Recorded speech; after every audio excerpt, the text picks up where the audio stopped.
पुराने ज़माने के एक बादशाह ने ग़ुलामों के बाज़ार में एक लड़की देखी जिसकी बहुत ज़्यादा कीमत मांगी जा रही थी। बादशाह ने लड़की से पूछा, तुम्हारे अंदर क्या खूबी है जो सारे बाज़ार में तुम्हारी कीमत ज़्यादा है? लड़की ने कहा, बादशाह सलामत, ये मेरी ज़हानत है जिसकी कीमत तलब की जा रही है।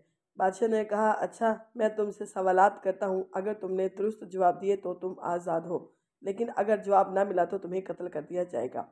लड़की आमादा हो गई। तब बादशाह ने पूछा, सबसे कीमती लिबास कौन सा है?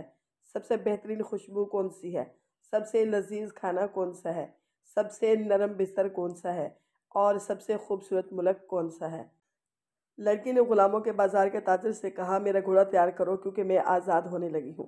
फिर पहले सवाल का जवाब दिया। सबसे कीमती लिबास किसी गरीब का वो लिबास है जिसके पास उसके अलावा कोई दूसरा लिबास ना हो। ये लिबास हर सर्दी, गर्मी, ईद, त्यौहार पर चलता है। सबसे खूबसूरत खुशबू माँ की होती है, भले वो मवेशियों का गोबर ढोने वाली मजदूर ही क्यों ना हो। उसकी औलाद के लिए उसकी खुशबू से बेहतर कोई ना होगी। सबसे बेहतरीन खाना भूखे पेट का खाना है।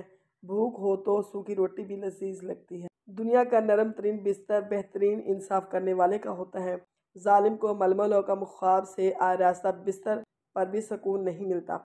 ये कहकर लड़की घोड़े पर बैठी। बादशाह ये जो सब सुन रहा था, अचानक उसने चौंक कर कहा, लड़की, तुमने एक सवाल का जवाब नहीं दिया। सबसे खूबसूरत मुल्क कौन सा है? लड़की ने कहा, बादशाह सलामत, दुनिया का सबसे खूबसूरत मुल्क वो है जो आज़ाद हो, जहाँ कोई ग़ुलाम ना हो और जहाँ के हुक्मरान जालिम और जाहिल ना हो। लड़की के आखिरी जवाब में इंसानियत की सारी तारीख का किस्सा तमाम होता है। वीडियो अच्छी लगी तो इस वीडियो को लाइक करें, शेयर करें, कमेंट करें और हाँ, इस चैनल को सब्सक्राइब करना ना भूलें। अल्लाह हाफिज़।